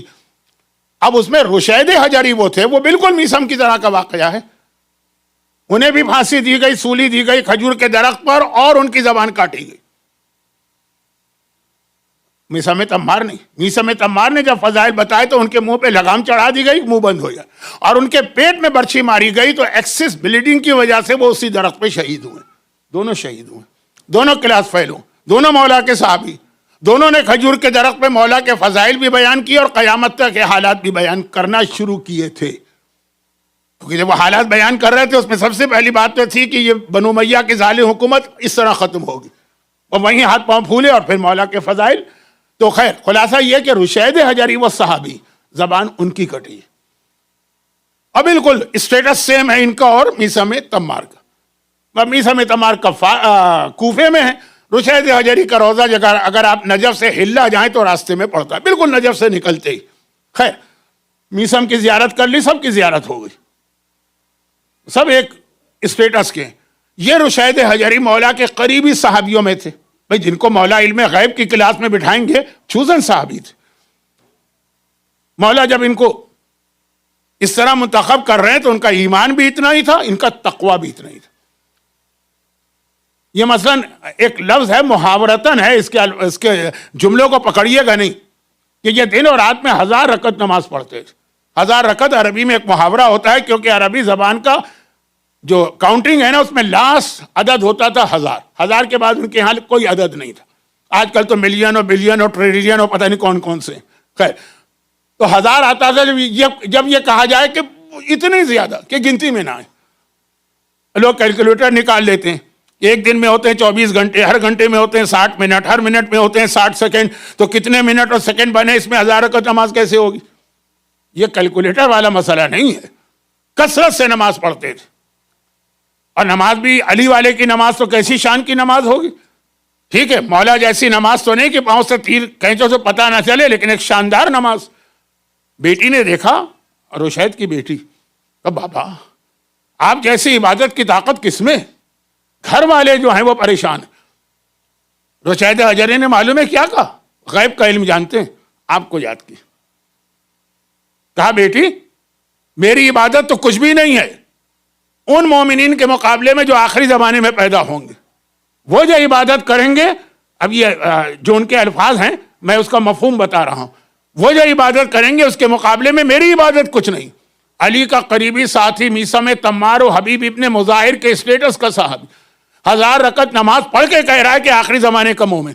اور جب اس کا انٹرپریٹیشن کریں تو یہ بنتا کہ مولا کے زمانے میں 1000 رکعت نماز پڑھنا آسان تھا, آج 2 رکعت نماز پڑھنا مشکل. آپ جو عبادتیں کر رہتے ہیں, کتنا بڑا جہاد کرتے ہیں, پورے معاشرے سے آپ ٹکراتے ہیں. مردوں کو تو اندازہ ہی نہیں, جو میں اکثر کہتا ہوں جو عورت ہماری حجاب کرتی, یہ کتنا بڑا وہ امتحان دیتی ہے, وہ حجاب کر کے جو گھر سے نکلتی. اس سوسائٹی میں, اس معاشرے میں, اس میں پوری دنیا آ گئی. ہندوستان میں تو جان تک خطرے میں پڑ جاتی. اور پاکستان کی حالت یہ ہے کہ میں اکثر اس بچی کا واقعہ بتاتا ہوں جو یہاں سے, سین ہوزے کی بات نہیں کر رہا ہوں, لیکن اسی امریکہ سے ایک شادی میں شرکت کے لیے کراچی گئی تھی. 15 دن اس کو ٹھہرنا تھا, وہ 3 دن کے بعد واپس آ گئی. جو گئی شادی میں تو ہمارے یہاں کیا سارا طوفان بدتمیزی ہوتا ہے نا, پاکستان میں تو اتنے فعل حرام اور گناہ کے یہاں کے رہنے والے بچے کہتی ہے زندگی میں کبھی میں نے حجاب نہیں اتارا, وہاں پہ حجاب اتارنا پڑا, میں نہیں شریک ہوں گی شادی میں, واپس آ گئی. تو میں اس لیے کہہ رہا ہوں کہ صرف یہ نہیں ہے کہ یہاں کا ماحول ایسا, پاکستان اسلامی ملک, وہاں بھی یہی. بلکہ ابھی میں آیت اللہ سیستانی کے ایک بہت ہی عزیز جن سے محبت کرتے ہیں شاگرد ہیں سید منیر خباس، بہت بڑا نام ہے، بہت بڑا نام ہے. یہ آغا خوئی کے بھی شاگرد تھے، اور آغا سیستانی کا تو اگر کہا جائے کہ آغا سیستانی کے اہم ترین شاگرد کا نام بتائیے، منیر خباس، نجف کے حوزہ علمیہ کے اہم ترین ٹیچرز میں سے اس وقت.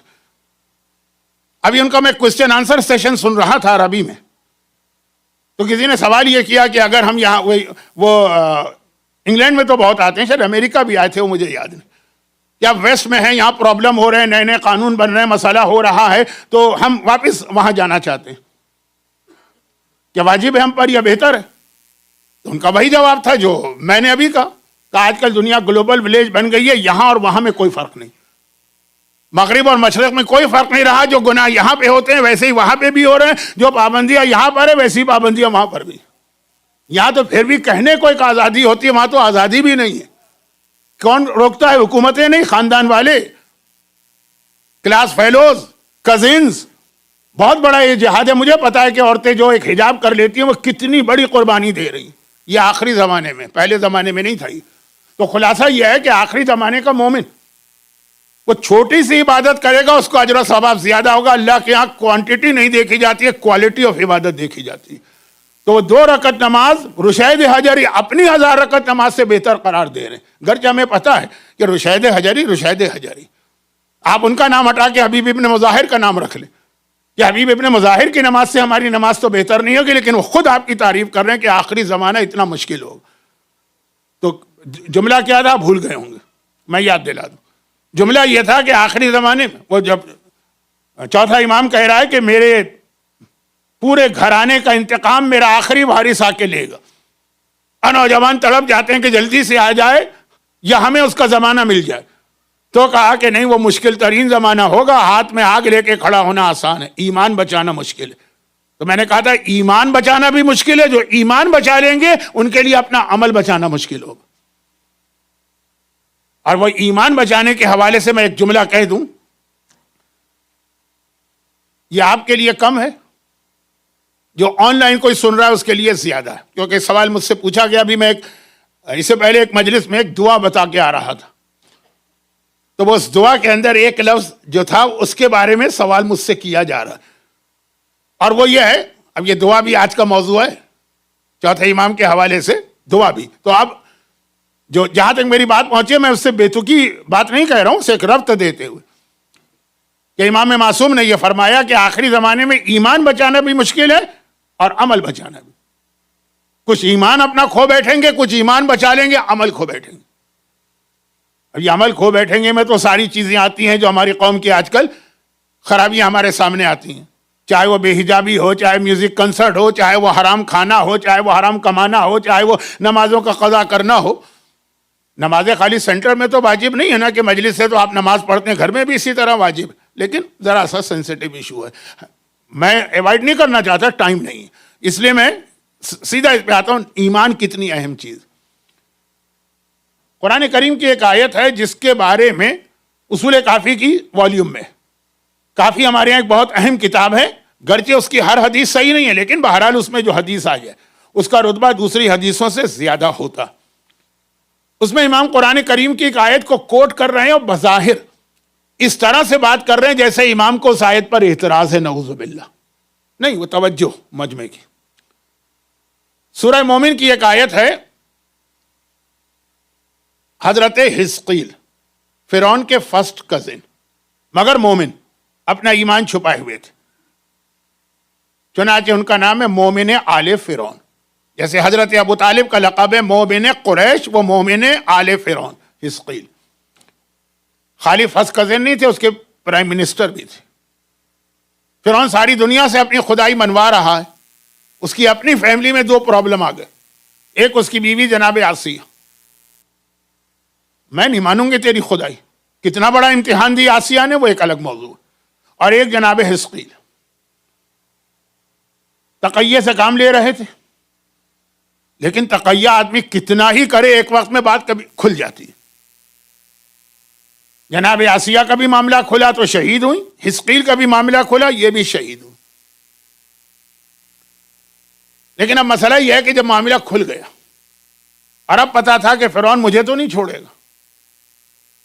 خاندان کا اپنا آدمی اگر فرعون کی خدائی کو نہ مانے, اقتدار کے لیے تو باپ بیٹوں کو مروا دیتے ہیں, بیٹے باپ کا گلا گھونٹ دیتے ہیں. پوری بادشاہوں کی تاریخ ہے. یہاں تو اقتدار نہیں ہے, خدائی ہے. اب جناب اسکیل پریشر میں آ گئے.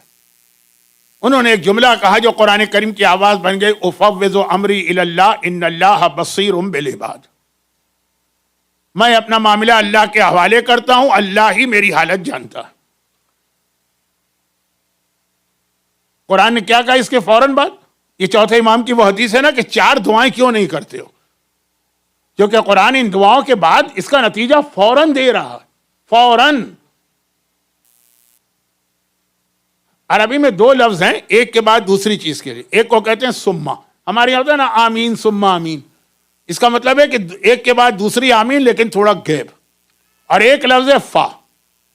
فا کا مطلب یہ ہوتا ہے کہ بغیر کسی گیپ کے ابھی ایک چیز کمپلیٹ نہیں ہوئی, آخری مرحلہ ہے کہ دوسری چیز شروع ہو گئی. امام کہتے ہیں یہ 4 آیتوں میں اللہ فا کا لفظ استعمال کر رہا ہے کہ یعنی آیت پڑھی اور فوراً نتیجہ نکل آیا. اس میں ایک وہ حضرت یونس کی مچھلی کے پیٹ والی دعا ہے, اور ایک یہ قرآن کی آیت کیا ہے, افوض, یہ بس یہ دعا کی بات ہو رہی, افوض امری الی اللہ ان اللہ بصیر بالعباد فوقاہ اللہ سیئات ما مکروا. قرآن کہتا ہے بس جیسے ہی اس نے یہ دعا پڑھی ہم نے بچا لیا اس کو ظالموں کے شر اور ظلم سے. فوقاہ جس سے تقوی نکلا بچانا, ہم نے بچا لیا. سیئات ان خرابیوں سے ما مکروا جو ظالم کر رہے ہیں, بچا لیا. ٹھیک ہے, قرآن نے کہا ٹھیک ہے. امام فرماتے کہ قرآن کہہ رہے ہم نے بچا لیا, تو کیا بچایا؟ حضرت حزقیل تو شہید کر دیے گئے, اور خالی وہ شہید نہیں ہوئے, ان کی بیوی بھی شہید ہو گئی. شوہر اور بیوی شہید نہیں ہوئے, سارے بچے بھی شہید ہو گئے. حتیٰ جو ماں کی گود میں ایک شیرخوار نیو بورن بیبی تھا وہ بھی پکڑ کے آگ میں ڈال دیا گیا. اب امام معصوم کا انداز جو ہے نا وہ کچھ اور ہے, میرا انداز کچھ بدتمیزی کا ہے. امام فرما رہے ہیں قرآن کہتا ہے اس نے افوض امری الی اللہ ان اللہ بصیر بالعباد کا دعا آج دعا کی رات. تو قرآن کہتے ہیں ہم نے اسے ظالموں سے بچا لیا. یہ کیا بچانا ہوا کہ دعا مانگی؟ قرآن یا تو کہتا ہے کہ بھئی ہم نے دعا قبول نہیں کی. کئی جگہ پہ ایسا آیا کہ دعا مانگی قبول نہیں ہوئی, ختم. قرآن کہتے ہیں ہم نے دعا قبول کر لی, اس کو بچا لیا. بچانے کا لفظ بھی ہے. یہ کون سا بچانا ہوا کہ خود بھی مارے گئے, بیوی بھی ماری گئی, بچے بھی مارے گئے. اب امام سوال کریں بتاؤ کیا قرآن غلط ہے؟ کہ نہیں. مولا آپ ہی بتائیے کہ یہ کہ تم کیا سمجھ رہے ہو جب انہوں نے یہ کہا تھا کہ اے خدا مجھے ظالموں سے بچا, افوض امری الی اللہ, ظالموں سے بچا, تو وہ کیا کہہ رہے تھے؟ وہ کیا بچاؤ مانگ رہے تھے؟ کیا وہ اپنا مال بچانا چاہ رہے تھے؟ جی نہیں, جاتا ہے مال جائے جہنم میں. کیا اپنی عزت یعنی عہدہ بچانا چاہ رہے تھے؟ جی نہیں. کیا وہ اپنی جان بچانا چاہ رہے تھے؟ جی نہیں, کوئی پرواہ نہیں ہے جان کی. اپنی اولاد بچانا چاہ رہے تھے؟ کوئی پرواہ نہیں ہے. وہ یہ اس کے لیے وہ دعا مانگ ہی نہیں رہے تھے. یہ تو تم نے اپنے ذہن میں خیال پیدا کیا کہ چونکہ فرعون کا دباؤ بہت زیادہ بڑھ گیا, جان خطرے میں تھی, تو انہوں نے دعا جان کے لیے کی ہوگی. نہیں, ان کا مقصد تھا, انہوں نے یہ دعا مانگی اے خدا جان جاتی ہے جائے, ایمان میرا بچ جائے, میرے اور میری اولاد کے ایمان کو کوئی نقصان نہ پہنچے. کیونکہ ڈر ہوتا ہے نا کہ ظالم کی تلوار گردن پہ ہے, کہیں میرا ایمان نہ چلے جائے. اگر میں بچا بھی لوں تو میری اولاد کہیں ایسا نہ ہو کہ ایمان کھو بیٹھے. خدا سے کہا خدا بندہ میں یہ دعا کر رہا ہوں, میرا مال چلا جائے میں تیار ہوں, میری عزت چلی جائے میں تیار ہوں, میری جان چلی جائے میں تیار ہوں, میری اولاد چلی جائے میں تیار ہوں, بس میرا اور میرے گھر والوں کا ایمان نہ جائے. خدا نے کہا فوقاہ اللہ سیئات ما مکروا. ظالم سارا ظلم کر کے تھک گئے, حتیٰ ماں کی گود سے شیرخوار بچے کو چھین کے آگ میں پھینکا. نہ باپ کے ایمان میں فرق پڑا, نہ ماں کے ایمان میں فرق پڑا, نہ اولاد کے ایمان میں فرق پڑا. کہ مومن کی نگاہ میں سب سے اہم چیز اس کا ایمان بچانا. تو یہ دعا اللہ نے بچایا کیونکہ وہ اپنے ایمان کے لیے فکر مند ہے. اب آئیے جمپ لگائیے, نہیں یہ لفظ غلط, فاسٹ فارورڈ, بہت آگے بڑھی. فرعون سے آ جائیے حاکم شام معاویہ کے زمانے میں. ابھی آج کل ٹیمپریری کچھ پرابلم ہیں, لیکن انشاءاللہ اس سے پہلے بھی بڑے بڑے ظالم گزرے ہیں, ختم ہو گئی, یہ بھی ختم ہو جائیں گے. شام کی زیارتیں, سیریا, حجر ابن عدی کے روضے پہ جائیے آپ. مولا کا کتنا عظیم صحابی ہے حجر ابن عدی. وہاں روضے پہ آپ جائیں گے تو وہاں یہ پوری ہسٹری زیارت کی شکل میں لکھی. وہ کیا ہسٹری ہے کہ میرا سلام ہو آپ پر, کہ آپ نے آخری وقت میں ظالموں سے کہا تھا پہلے میرے جوان بیٹے کو قتل کرو پھر مجھے قتل کرنا. کوئی باپ یہ نہیں کہتا. ہر باپ کہتا ہے میں مر جاؤں بڑھاپے میں اپنے سامنے جوان کا لاشا نہ دیکھو. حضور نے کیا کہا تھا ظالموں سے, معاویہ کے سپاہیوں سے, کہ پہلے مجھے مارو پھر میرے بیٹے کو. نہیں, یہ ہر باپ کہتا ہے. میں تو کراچی میں گواہ ہوں نا ایسے واقعات کا. گھروں میں حملہ کیا, باپ پہلے تو پیروں سے لپٹ گیا ظالموں کے کہ چھوڑ دو, نہیں مانے تو کہا پہلے مجھے مارو. میں یہ وقت دیکھنے کے لیے زندہ نہیں رہنا چاہتا کہ جوان کا لاش ہے. حضور نے الٹی بات کہی, کہا پہلے میرے بیٹے کو مارو, جوان بیٹے کو, پھر مجھے مارنا. یہ لکھا ہوا ہے پورا واقعہ, تاریخ میں تو ہے ہی. حجر ابن عدی جن کی قبر پہ بھی ظالموں نے ایک وقت میں حملہ کیا تھا, بہت ہی ریسنٹ پاس میں. اور وجہ بھی بتائی کہ میں کیوں کہہ رہا ہوں. جب یہ وصیت کی تو سپاہی بھی حیران ہو گئے کہ کیا اس بوڑھے آدمی کا کہیں کچھ شوق کی وجہ سے, صدمے کی وجہ سے کہیں ایسا تو نہیں کہ دماغ صحیح نہ رہا.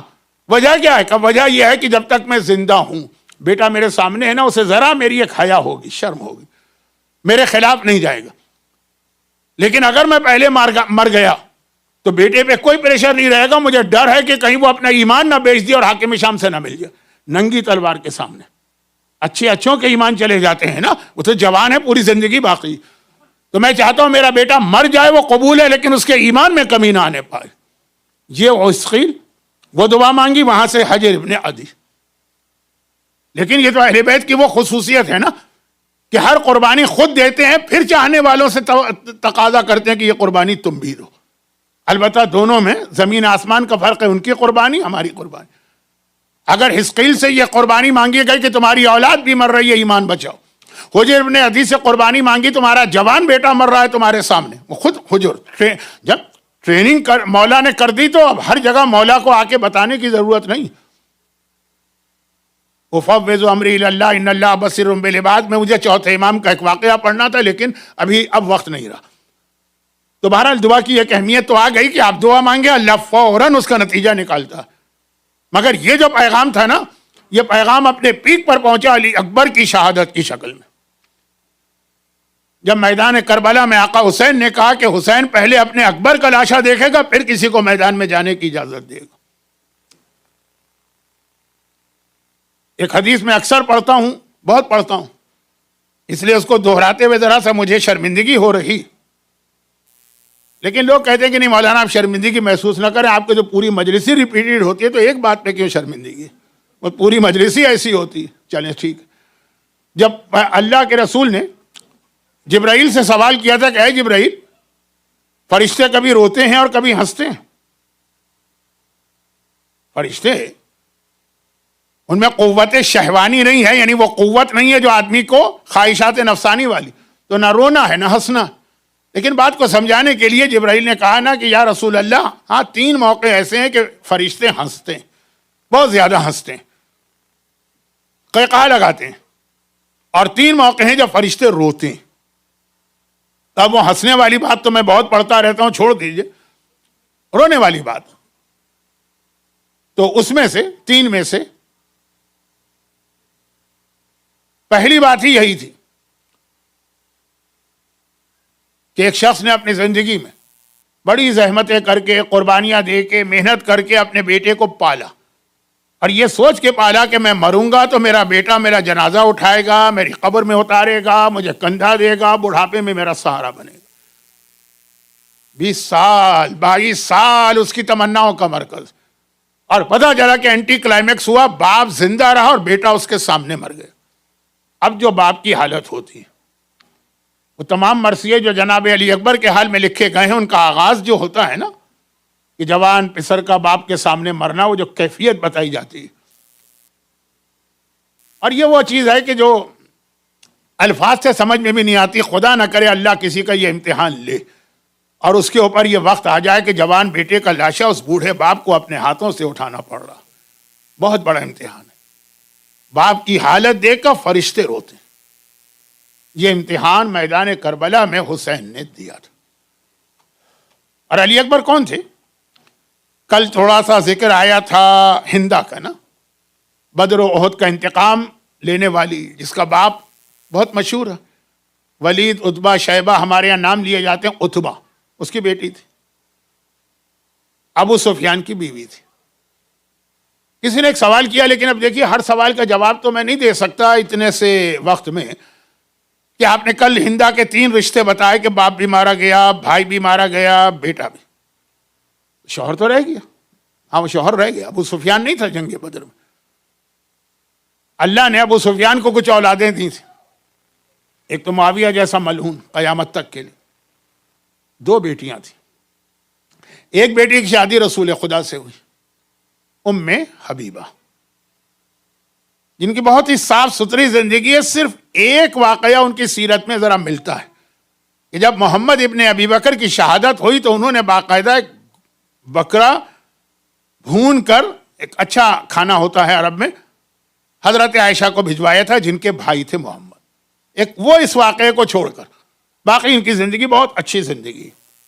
ذرا میں بتاتا بھی، لیکن اب ٹائم بھی نہیں ہے، بات بہت پھیل رہی ہے. ایک ام حبیبہ تھی، اور دوسری بیٹی کی شادی ہوئی تھی ابو مرہ ثقفی سے، جو طائف کا سردار تھا، بہت عظیم شخصیت. اس کا باپ تو اس سے بھی بڑا. سورہ یاسین میں جا رجل من اقصى المدینہ، پیغمبر نے، جو آج میں نے بات کی نا کہ فرعون کے زمانے میں ایک مومن اور ایک پیغمبر کے، اس آیت میں بھی یہی سورہ یاسین پیغمبر نے کہا جا رجل من اقصى المدینہ، وہ بنی اسرائیل میں تھا، اور میری امت میں یہ عروہ ابن مسعود ہے، یعنی ابو مرہ کے باپ، جو عروہ ابن مسعود ابو سفیان کی دوسری بیٹی اپنی بہو بنا کے لائے، اور ان کے ہاں ام لیلہ پیدا ہوئی. یہ قبیلہ بنو ثقیف تھا، جو اپنی خوبصورتی میں پورے عرب میں مشہور تھا. عرب میں کچھ قبیلے اپنی خاصیتوں سے مشہور تھے، جن میں شرافت کے اندر بنی ہاشم، اور بہادری میں ام البنین کا قبیلہ بنی کلاب، اور خوبصورتی میں قبیلہ بنو ثقیف جس سے ام لیلہ کا تعلق تھا. ام لیلہ کی ماں تو آئی تھی، ابو سفیان کی بیٹی تھی، وہاں ام لیلہ پیدا ہوئی تھی. اور سازشوں، کانسپیرنسی اور اس قسم کی پولیٹیکل جوڑ توڑ میں بنو امیہ. یہ 4 قبیلے 4 باتوں میں مشہور تھے. اب یہ جو ام لیلہ تھی نا، ان کے سگے خالو ہیں رسول خدا. ام حبیبہ ان کی خالہ ہے نا، ابو سفیان کی 2 بیٹی. ابو سفیان کی اس حوالے سے بڑی اچھی زندگی بھی گزر رہی. اس حوالے سے ایک بیٹی قبیلہ ثقیف کے سردار کے یہاں ہے، دوسری بیٹی سردار انبیاء کے یہاں ہے. یہ وہی ام حبیبہ ہے جن کا واقعہ علماء بہت پڑھتے ہیں کہ ایک بار باپ بیٹی سے ملنے گیا، ام حبیبہ سے بیٹھنے لگا، روک دیا، رک جائیے بابا. وہ جو زمین کے اوپر فرش بچھا تھا اس کو لپیٹ کے ایک طرف رکھا، کہا اب بیٹھی. تو ابو سفیان نے حیران ہو کر کہا بیٹی میں تیرا باپ یہاں بیٹھ رہا ہوں، کیا حرج ہے؟ کہا یہ رسول خدا کا بستر، اس پر میں کسی مشرک کو یا کافر کو یا غیر کو نہیں بیٹھنے دوں گی. اور پھر ہمارے علماء ایک جملہ اس میں کہتے ہیں، آپ کے مطلب کا جو ان سے ہی سنیے گا، کہ بیٹی ہو تو ایسی ہو کہ رسول کی جگہ اپنے باپ کو بھی نہ بیٹھنے دے. اچھا اب وہ اب سوچئے گا کہ اس جملے کا مطلب کیا ہے، کیونکہ میرا موضوع نہیں ہے نا، اس لیے میں سیدھا آگے بڑھ رہا ہوں. ام حبیبہ خالہ ہیں، اور رسول خدا خالو ہیں ام لیلہ کے. جوان ہو گئی. بہت ہی احتیاط سے مجھے بات کرنا پڑ رہی ہے، کیونکہ خاندان عصمت و طہارت کی ایک شخصیت، یہ اس وقت ان کی خوبصورتی کے ڈنکے پٹ گئے تھے. اب شادی کا جب موقع آیا تو مولا علی نے اپنے بیٹے حسین کے لیے ام لیلہ کا رشتہ مانگا تھا. ام لیلہ یہاں پہ آ گئی. لیکن کون ہے ام لیلہ؟ یہ ابو سفیان کی نواسی، ان کی ماں ابو سفیان کی بیٹی ہے، یعنی معاویہ کی بہن. تو ام لیلہ کا ماموں ہے معاویہ، اور معاویہ کے یہاں یزید پیدا ہوا تو یزید ام لیلہ کا فرسٹ کزن بنا. یعنی ام لیلہ کی طرف سے دیکھیے گا تو ماموں ذات بھائی، یزید کے پوائنٹ سے دیکھیے گا تو پھوپھی ذات بہن. اور پھر کربلا کا وہ وقت آ گیا کہ جب تاریخ میں ایک مسئلہ ذرا سا پیچیدہ ہے، لیکن اب آپ لوگ کربلا تو بہت کثرت سے جا رہے ہیں، اور اللہ مسلسل آپ کو وہاں لے جاتا رہے جب تک کہ ظہور امام نہیں ہوتا. پھر تو خدا کا حسین ہی ہمارے سامنے آ جائیں گے. ہمارے یہاں ہندوستان و پاکستان میں اب یہ میثم تمار کے حوالے سے بھی میں نے کہا کہ کچھ نوحوں کی وجہ سے غلط فہمی ہوئی ہے. اور یہاں بھی کچھ ایسے ہی مسئلہ ہے کہ جناب علی اکبر میدان کربلا کے کون سے شہید ہیں؟ مرثیوں میں کچھ ایسا بیان کیا جاتا ہے کہ شاید وہ آخری شہید، کیونکہ مرثیوں میں کہا جاتا ہے کہ جناب عباس کی لاش پر آقا حسین اکبر کے ساتھ گئے، لیکن صحیح تحقیقی روایت یہ ہے کہ علی اکبر میدان کربلا میں بنی ہاشم کے پہلے شہید، آخری نہیں۔ اور اس کی دلیل میں جناب علی اکبر کی وہ زیارت ہے جو ہم کربلا میں آقا حسین کے پائنتی جا کے پڑھتے ہیں۔ علی اکبر باپ کے پائنتی دفن ہے نا، السلام علیک یا اول قتیل من نسل خیر سلیل، اے نسل رسالت کے پہلے شہید آپ کو ہمارا سلام۔ یہ علی اکبر کی زیارت ہے، اول قتیل۔ اگرچہ اس کے اوپر میرے ایک استاد تھے، بہت مختصر، میں نے مرحوم مولانا مصطفیٰ جوہر صاحب علی اللہ مقامہ، ان کی اپنی ایک تحقیق ہے جو ان کے بیٹے علامہ طالب جوہری نے اپنی کتاب حدیث کربلا میں نقل کی ہے اپنے باپ کے حوالے سے، لیکن خود علامہ طالب جوہری کا رجحان بھی یہی تھا کہ وہ پہلے شہید ہیں، کیونکہ تمام علماء عراق و ایران کا اس پر اتفاق ہے تقریباً۔ جناب علی اکبر کا ذکر کیوں آیا؟ اس لیے بھی آیا کہ آج کی تقریر کا آخری حصہ بنا تھا دعا۔ اب یہ بات دعا کی ہو رہی تھی کہ کون سی دعا مانگنا ہے، دعا کی طاقت کیا ہے، دعا کی جان، لیکن دعا کے حوالے سے اہم ترین پیغام یہ کہ سب سے اہم دعا وہ ہے جو ماں اپنی اولاد کے لیے مانگتی ہے، کیونکہ جب علی اکبر مقتل کی جانب چلے تھے نا، تو آقا نے آ کے ام لیلہ سے کہا تھا، لیلہ تیرا لال مرنے جا رہا ہے، جنگ کرنے جا رہا ہے، دعا کر، کیونکہ ماں کی دعا بیٹے کے حق میں بہت جلدی قبول ہوتی ہے۔ بہت ہی مشہور روایت، خود آقا حسین باپ ہیں، امام معصوم ہیں، کائنات کی ہر دعا حسین کے وسیلے سے قبول ہے، لیکن ماں کی دعا کی طاقت بتا رہے ہیں۔ اسی لیے ہمارے یہاں ایک فارمولہ ہے کہ اگر کوئی بہت بڑی پریشانی اور مصیبت آئے، نہ کوئی قرآن کی آیت پڑھیے، نہ کوئی مشہور دعا پڑھیے، نہ تحفۃ العوام اٹھائیے، نہ مفاتیح الجنہ اٹھائیے، ماں زندہ ہے تو سیدھا سیدھا جا کے ماں سے کہیے میرے لیے دعا کرو، بتائیے بھی نہیں کہ کیوں۔ اور اگر ماں مر چکی ہے تو اس کی قبر پہ جا کے قبر کے وسیلے سے دعا کرے، کیونکہ ماں کی دعا اولاد کے حق میں اتنی اہم ہے کہ حسین جیسا امام معصوم خود دعا کرنے کے بجائے ماں سے کہہ رہا ہے کہ اولاد کے حق میں دعا کر۔ اور ہمارا لاکھ لاکھ سلام ہو، یہ جملہ آج بھی کہہ رہا ہوں، یہ جملہ کل بھی کہوں گا، کل تک اگر زندہ رہا تو، ہمارا لاکھ لاکھ سلام ہو علی اور فاطمہ کی بہوؤں کو۔ دیکھیں، زینب و ام کلثوم کے جہاد میں کوئی شک نہیں، قیامت تک کے لیے نام یزید داخل دشنام ہو گیا زینب کے خطبات، مگر زینب جیسا بھی جہاد کرے ہمیں تعجب نہیں، علی کی بیٹی، فاطمہ کا دودھ پیا، مولا کا خون ان کی رگوں میں گردش کر رہا ہے، جس گھر میں پرورش پائی وہاں صرف معصوم ہے، کوئی غیر معصوم ہے ہی نہیں۔ بڑا بھائی حسن معصوم، چھوٹا بھائی حسین وہ بھی معصوم۔ معصوم گھر میں پلنے والی، آیہ تطہیر کے حصار میں زندگی گزارنے والی، علی جیسے باپ کا خون جس کی رگوں میں ہے، فاطمہ جیسی ماں کا شیر جس کی غذا بناؤ، اگر شریعت نہ روکتی تو ہم اسے 15ویں معصوم ہی قرار دیتے، لیکن ابھی بھی ہم ان کی عصمت صغرا کے تو قائل ہیں نا، وہ جو جہاد کریں وہ کم ہے۔ ہمارا سلام تو ہو رباب کو، ہمارا سلام تو ہو فروا کو، ہمارا سلام تو ہو لیلا کو۔ یہ کسی معصوم گھر میں پیدا نہیں ہوئی، بلکہ لیلا کا تو آپ نے شجا بھی دیکھ لیا، ان کی رگوں میں کسی معصوم کا خون نہیں ہے، انہوں نے کسی معصومہ کا دودھ غذا کے طور پہ استعمال نہیں کیا، ان کے گھر میں ان کے بھائی بہن کوئی بھی معصوم نہیں تھا، ایک عام امتی گھر میں پیدا ہونے والی۔ لیکن لیلا کو دیکھیں کہ رباب کو دیکھیں کہ فروا کو دیکھیں، اگر ہمارا عقیدہ نہ روکے تو کیا ان کے اور زینب کے جہاد میں کہیں ہمیں کوئی فرق نظر آ رہا؟ وہی شان، وہی انداز، وہی صبر، وہی شجاعت، وہی ہر امتحان کو خوشی کے ساتھ دینا جو زینب کبریٰ کا جہاد۔ اور پھر یہ کتنا بڑا امتحان ہے کہ لیلا نے اکبر جیسا لال، اکبر کس کا نام ہے؟ ہمارے یہاں ایک آداب مجلس میں کچھ آداب بھی ہوتے ہیں کہ گریے کا مصائب کس طرح سنے جاتے ہیں، اس طرح نہیں سنے جاتے جیسے آپ لوگ سن رہے ہیں۔ لیکن آپ امریکہ میں نا، امریکہ والوں کے مصائب اور ہوتے ہیں اور کربلا والوں کے مصائب اور ہوتے ہیں۔ خیر، تو خلاصہ یہ یہ لوٹا ہوا قافلہ کربلا سے کوفہ گیا، کوفے سے شام جا رہا ہے، شام کی سرحد میں داخل ہوا۔ آپ کو معلوم ہوگا کہ شام جو ہے وہ تو عیسائیوں کا علاقہ تھا، رومن امپائر کا پروونس تھا شام رسول خدا کے زمانے میں، عیسائیوں کی بہت سی بستیاں ہیں۔ یہ قافلہ ایک مرتبہ ایک عیسائی بستی سے گزر رہا ہے، جہاں سے یہ قافلہ جاتا ہے ہر ٹاؤن میں، ہر سٹی میں یہ اناؤنسمنٹ ہوتا ہے کہ حاکم وقت کو اللہ نے کامیابی دی ہے، تو اس کی فتح کی خوشی میں وکٹری سیلیبریشن ہر شہر والوں کو کرنا۔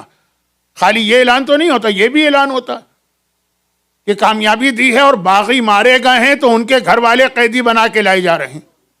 سارے مرد گھروں سے باہر سڑکوں پہ جمع ہو کے یہ تماشا دیکھیں، ساری عورتیں زرق برق لباس پہن کر تیار ہو کر زیور پہن کے مکان کی چھتوں سے یہ منظر دیکھ، یہ پورے راستے اعلان ہو رہے، فتح، وکٹری، وکٹری کا جشن منایا جا رہا ہے۔ کیسے منایا جاتا ہے دنیا میں؟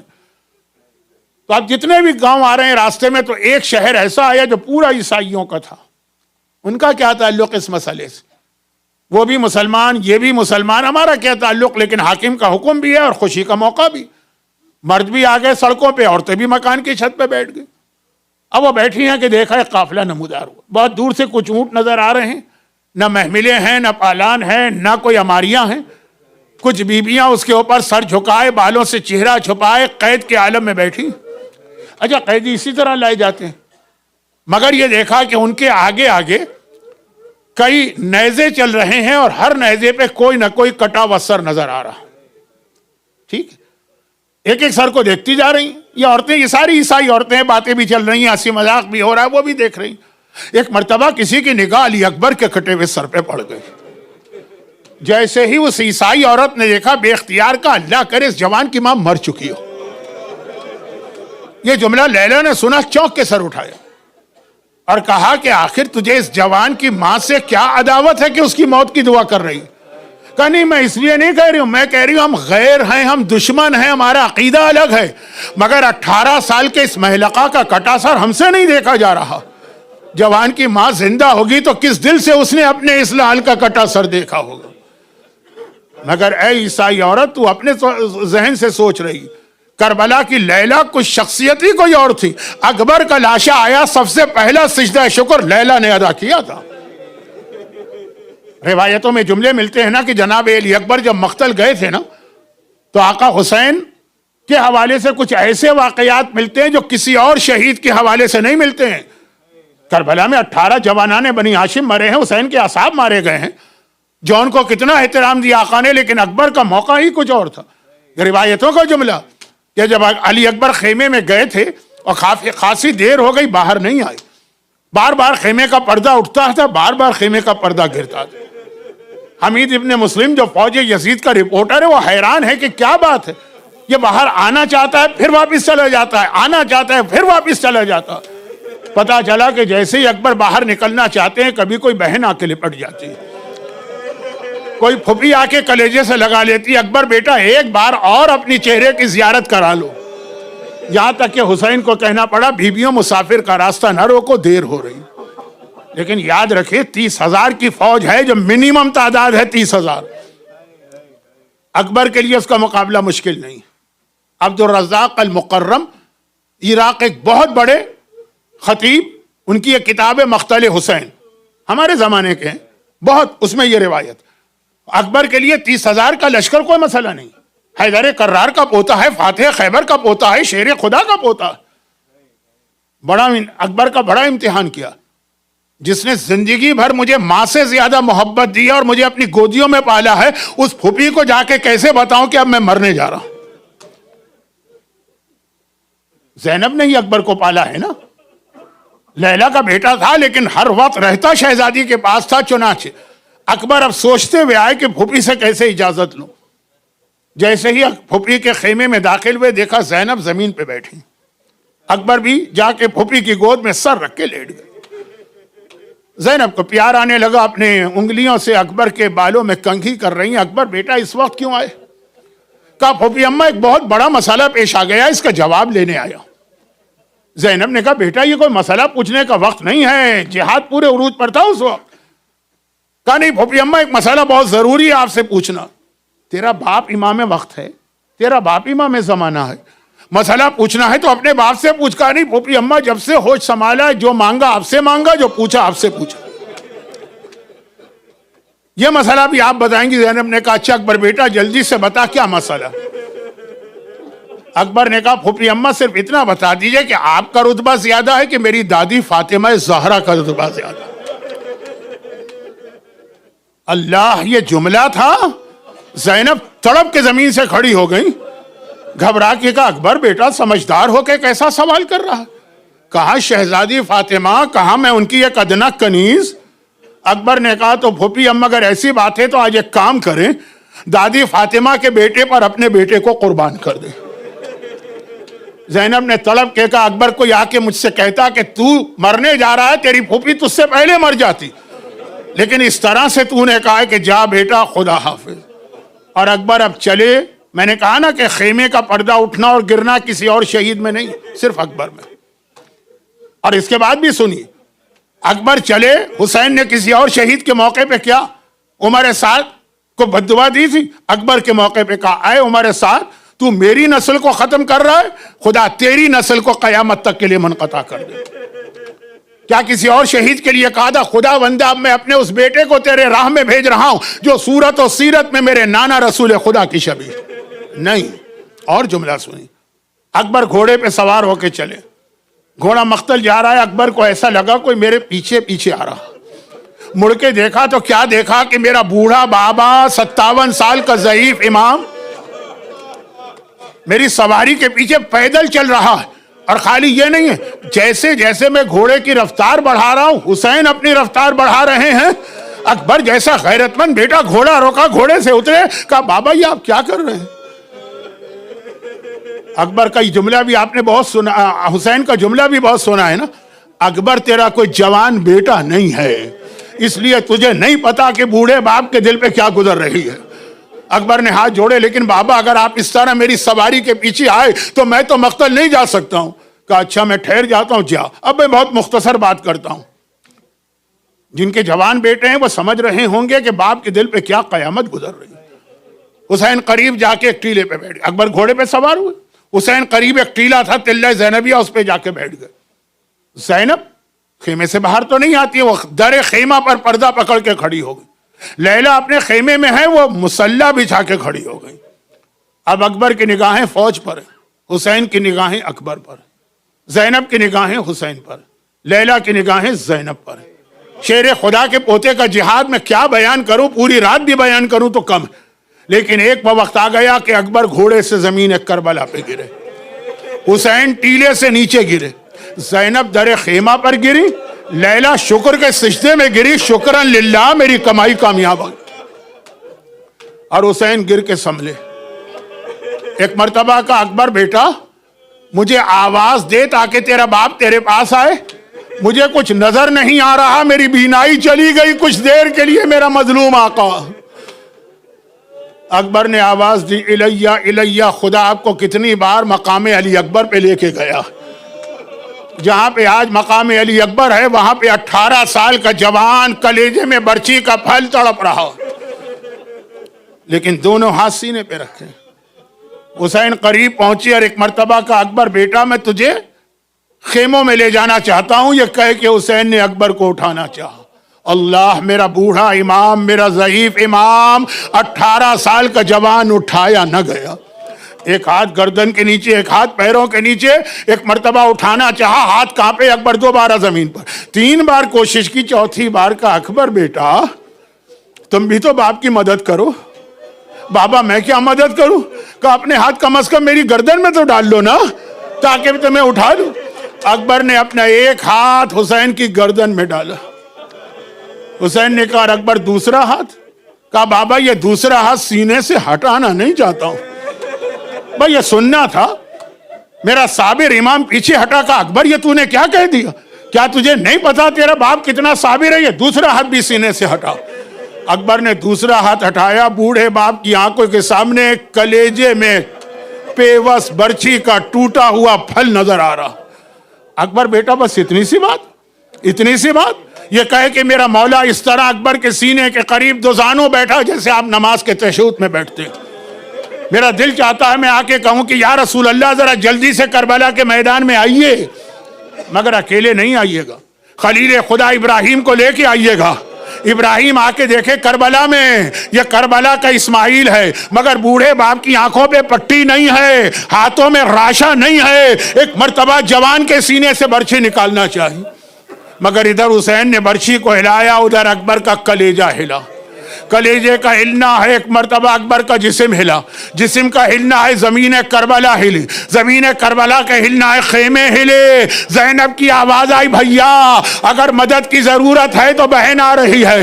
حسین نے کہا زینب خیمے سے باہر نہ آنا، تیرے پردے پہ میرا اکبر قربان، لیکن مولا ذرا شام غریب آئیے، یہی زینب ہے۔ چادر چھنی، خیمے جلے، اکبر کی زینب اکبرہ کہتے ہوئے خیموں سے باہر۔ اجرکم علی اللہ، اجرکم علی اللہ۔ پروردگارہ، ام لیلہ کی اکبر، حسین کے اکبر اور فاطمہ کے اکبر کا واسطہ جو لوگ آج کے مجلس میں مصروف گریاں، جو مصروف گریاں ہیں، خالی آج ان کے لیے دعا کروں گا جو اسی طرح بیٹھے ہوئے ہیں۔ پروردگارہ اگر اکبر کے مصائب بھی ان کو نہ رلا سکے، جو مصروف گریاں ہیں ان کو، ان کے گھر والوں کو، ان کی اولادوں کو دنیا اور آخرت کی ہر پریشانی سے محفوظ فرما۔